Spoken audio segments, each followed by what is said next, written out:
ده بعد ما سالت المونتاج بتاعنا قال لك كلمه جامده قوي. قال لك خد واحده وتخيلها اكنها رغيف فينو عليها طحينه. لما تخيلتها كده كل دول بقوا كأنهم عيش فينو فيه طحينه. طعم العيش الفينو بالطحينه، لو عايز تدوق طعم العيش الفينو بالطحينه جيب واحده من دي.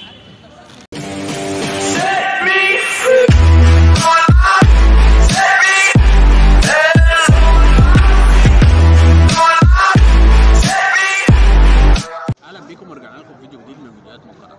النهارده رجعنا لكم بمنتجات جديده. معانا 3 منتجات من شركه فلامينكو. ماشي، ويلا بينا نبدا على طول الفيديو. بس اول حاجه قبل ما نبدا الفيديو ما تنسوش اللايك والشير والسبسكرايب لانه فعلا بيساعد. يلا بقى نبدا الفيديو. المنتج الاول معانا النهارده من فلامينكو. طبعا زي ما احنا عارفين شركه فلامينكو دي شركه قديمه جدا. هي مش الشركه اسمهاش فلامينكو بس هو المنتج اسمه فلامينكو. تمام، هو قديم جدا وكان معمول حاجات من زمان جدا جدا.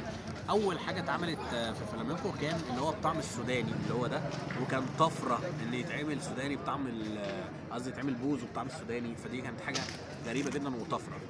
دلوقتي هم بداوا يعملوا منتجات واطعام كتيره، بقى لهم فتره حوالي شهرين 3 كده عمالين ننزل لك منتجات. فدلوقتي هندوق مع بعض منتج من المنتجات الجديده اللي منزلها فلامينكو او الغريبه. ماشي، المنتج الاول اهو. ماشي، فلامينكو بالسجق. ماشي، بس شكل الكيس ماشي شكل قديم جدا، شكله قديم جدا. بس بصراحه انا مش عارف ان هو كان في السوق اصلا قبل كده ولا لا، بس بصراحه ما شفتوش قبل كده. اللي انا اعرفه ان فلامينكو كان معروف عنها اللي هو بالسوداني واللي بالعسل ده زمان، فانا ما اعرفش بقى ايه اللي بالسجق ده، غير ان هم نزلوا اطعام كتير. هندوق منهم 2 دلوقتي لسه نازلين في السوق. يلا نفتح ونجرب وندوق. نسيت اقول لكم ان السعر ده ب 3 جنيه زي كده زي ما انتم شايفين، مفيش منه ب5، هو ب3 اللي هو النوع ده. ونفتح بقى ونشوف هيبقى طعمه عامل ازاي. يلا فتحنا. ماشي، بص هو اول حاجه الكميه بتاعته كميه مش قليله. ماشي، يعني انت بتفتح الكيس ب 3 جنيه مليان جدا. ماشي، السناكس ده مش بتلاقيه بالكميات دي بالاسعار دي. ممكن تلاقي نفس الكميه دي في كيس اكبر على الفاضي ب5 جنيه. تعالى بقى ندوق. بالنسبه للريحه مش محدد له ريحه معينه، بس هو ريحته حلوه يعني. ندوق ونشوف ونقول يا رب يطلع طعمه حلو. ايه ده؟ A few moments later.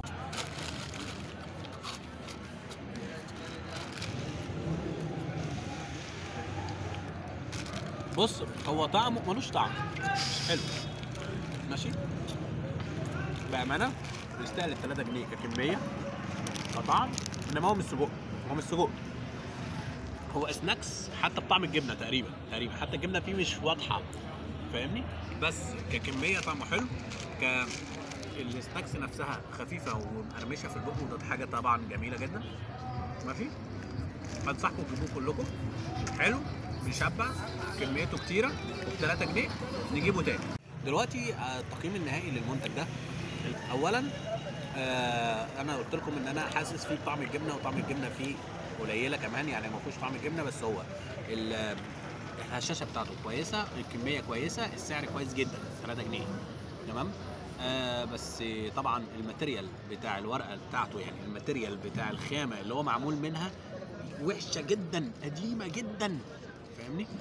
يعني بس تقييمي ليه 7.5، وده بعد اراء الناس اللي ورا الكاميرا. قالوا لي الاثنين، قالوا لي والله هو طعمه بيبقى عامل زي تسبيكه السجق. حتى لو طعمه عامل زي تسبيكه السجق فهو مش سجق، ولا في طعم الجبنه ولا في طعم حاجه. بس جيبه وكله طعمه هيكون احسن كتير من انواع تانية، من اي بوزو تاني من اي حته. ده طعمه جامد جامد جامد. واللي مش عارف يعني ايه بوزو يعني سناكس. سبحان الله يا اخي، احنا المصريين بنقول اي حاجه في اي حته. المنتج بقى التاني معانا برضو من فلامينكو اكيد. المنتج التاني ده على طول، انا مش هتكلم كتير، ده المنتج التاني. ماشي، المهم ده المنتج التاني معانا. المنتج دوت برضك من فلامينكو. بس بص الفرق، شايفين الفرق؟ شايفين الخامه؟ شايفين عايزه تتاكل، مش الحاجه الوحشه اللي كانت من شويه. ماشي، بس الفرق انا اكتشفته ان في عنصريه في شركه فلامينكو. ليه بقى؟ ده مخبوز مش مقلي، فاهمني؟ التاني كان مقلي، فالمقلي يعني ناس تخان زي ما ينفع، انما المخبوز للناس اللي كده. المهم ان ده ب5 جنيه. طبعا احنا عارفينه ده بطعم ايه بقى؟ بطعم الفلفل الحلو. من شركه فلامينكو. طبعا احنا عارفين شركه، حتى بص يا جدعان، حتى شوف اللوجو مكتوب ازاي يا جدعان. يا لهوي يا جدعان، يا لهوي، اكن دي شركه ودي شركه والله. اكن المقلي دول حاجه والمخبوز دول نجمه. تعملوا مقلي حلو يا اخي، حرام عليكم، احنا مالناش دعوه. ماشي وهنجرب وندوق. ماشي، هنفتح دلوقتي ونجرب وندوق. يا رب بس تطلع حاجه محترمه، تمام. او بالفلفل الحلو، احنا دوقنا قبل كده منتجات على قناتنا بالفلفل الحلو من حاجات كتيره قوي. ماشي، هتلاقوا كل الحاجات دي موجوده في القناه. بس المنتج ده انا اول مره ادوق فلامينكو بطعم الفلفل الحلو.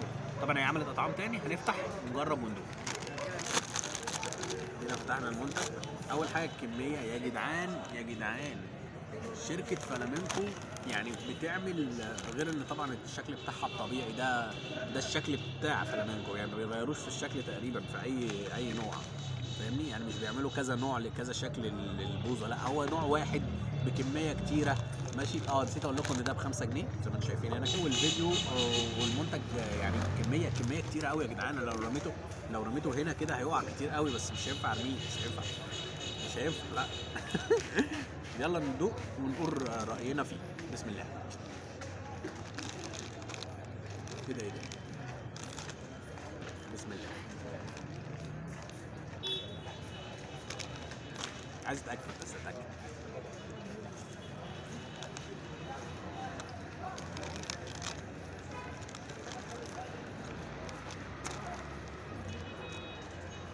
ده 110 سعر حراري. المنتج دوت طعمه اللي هو فلامينكو، اقسم بالله انا هسيبه هنا وهيظهر جنبي هنا. اقسم بالله انا دقت حاجات كتير قوي بالفلفل اللي هو الفلفل الحلو.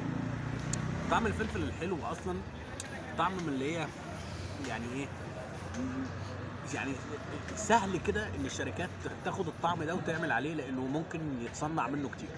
انما حرفيا فلامينكو اللي هو المنتج ده بجد عامل الطعم اكني باكل فلفل حلو. اقسم بالله انا باكل فلفل حلو، طعمه جامد.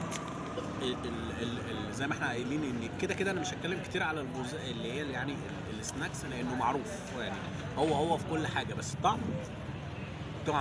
طعم مظبوط. طعم الفلفل باين حلو قوي. اللي بيحب الفلفل الحلو اكيد هيحبه. كميه كتيره جدا جدا جدا جدا جدا جدا. ماشي قد كده. بص ب5 جنيه يعني، الله يبارك لهم، يعني ناس جامده جدا.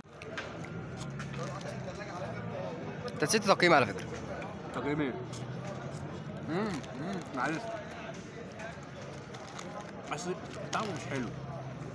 بصوا المنتج اللي هو ده الجميل ده، عشان ما ندمرش بتاع المونتاج معانا.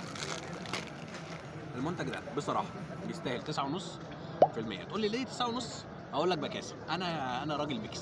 ليه؟ بامانه الماتيريال كويس، الطعم كويس، الكميه كويسه، عدد السعرات الحراريه بتطخن كويسه. ماشي، بس مخبوز مش مقلي، تمام. بس بصراحه طعمه حلو، باين فيه الفلفل قوي زي ما انا قلت. وانا تقييمي دي 9.5%، سعره 5 جنيه. 9.5% سعره 5 جنيه، وانا بالنسبه لي زي الفل، وما عنديش اي تعليق عليه. النص راح ليه بكاسه. المنتج الثالث معانا طبعا بعد ما اكلنا المنتج الثاني وغسلنا بقنا وشربنا ميه عشان خاطر هو كتير قوي وكميته حلوه، هنخش على اجدد حاجه منزلها فلامينكو في الشهر ده. كانت منزله المنتج ده. دي فلامينكو بطعم الشطه المكسيكيه تقريبا، المشطشطه نار، يعني فلامينكو بطعم النار. ماشي. المنتج ده انا عارف ان فلامينكو بتعمل كميات كبيره، حاجه حلوه، فتعمل لي بالشطه؟ لا، بس هو شكله والماتيريال حلو، وبرده مخبوز مش مقلي زي ما احنا عارفين اهو. ماشي، هنفتح نجرب وندوق ويا رب يطلع حاجه كويسه. ايه ده؟ ماشي. يا نهار اسود يا جدعان. المهم اول حاجه الكميه اقل شويه من التانيين، ده الحمد لله. ماشي، الحمد لله الكميه اقل. ايه ده؟ شكل البوزو بيتغير من واحده لواحده، حاجه غريبه يعني، مش كلهم مقصوصين كويس. بص بيتغير شكله عن واحده. ماشي، بس مش مهم، المهم الطعم هو اللي هيفرق معايا، لان انا راجل ما بحبش الشطه، واللي متابعني على القناه من الفيديوهات القديمه كده عارف ان انا الشطه عندي بتبهدلني اصلا. فنبدا نجرب اول واحده.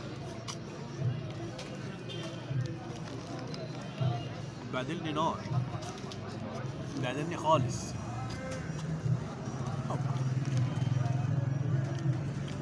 فلامينكو اعذريني، ماشي.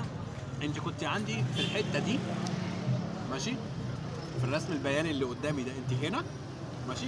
دلوقتي نزلت كده اهو بسبب المنتج ده. هو في شطه بتبان بعد فتره من الاكل، يعني انا لما اكل الكميه دي كلها ماشي اكيد بقي هيلسعني بس ماشي. انما اول حاجه القصات بتاعت المنتج زي ما انتم شايفين مختلفه، يعني كريم بس كل ما اطلع واحده تلاقيها مختلفه عن الثانيه. الطعم مش قد كده، يعني هو طعم شطه بس بتبان بعد شويه من الاكل، يعني كل كتير منها تبدا تحس بايه، بطعم الشطه. المنتج ده اللي هو فلامينكو اللي احنا لسه داقينه سوا مش حاجه كويسه قوي، يعني اقدر اقول ان انا ممكن اقيمه ب4.5 5 من 10 عشان المنتج شكله حلو جدا بيغريني ان انا اروح اجيبه، بس طعمه مش اللي هو مش المرجو منه. انت طالب مني ان انا ايه، هاكل شطه اهي، ما باكلش شطه، انا راجل الشطه بتموتني، مع ان انا اكل منه 3 4 5 6 فانا مش حاسس بشطه خالص، لا يقارن بمنتجات تانيه.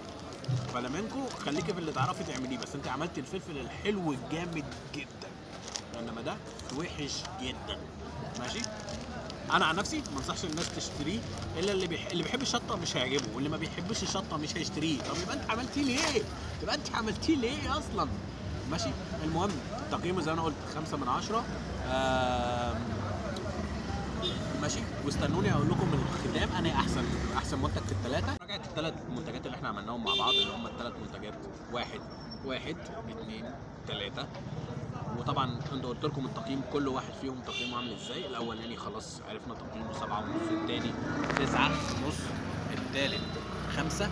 انا شايف ماشي ان بصراحه فلامينكو شركه كبيره وبدات تعمل حاجات محترمه، يا ريت تستمر وبس تخلي بالها من المنتجات اللي هي بتطلعها، مش تطلع اي منتجات وخلاص عشان نعمل اي منتجات. منتجاتها حلوه وعامله منتجات تانية على فكره باطعام تانية، بس ادمت شويه. ممكن برضك لو حد عايزني اجربها هنا نجربها مع بعضينا. في الختام بعد ما خلصنا المنتجات انتظرونا في فيديو جديد من فيديوهات موكادانك. ما تنسوش الشير واللايك والسبسكرايب، لان الحاجات دي فعلا بتساعد، فعلا بتساعد وبتخلي الواحد يستمر ما يقطعش تاني في 9 شهور زي ما عملت قبل كده، حاجه يعني استغفر الله العظيم يا رب. المهم ماشي، يا ريت الشير واللايك والسبسكرايب تاني. واللي مش متابعني على الفيسبوك هيلاقي اللينك بتاع الفيسبوك بتاعي موجود على في الوصف تحت، ابقى احطه. وقابلكم تاني في فيديو جديد ان شاء الله الاسبوع ال3 ايام كده، وانزل لكم فيديو جديد ان شاء الله بمنتجات جديده. يلا نرجع تاني ان شاء الله الفيديو الجاي. مثلا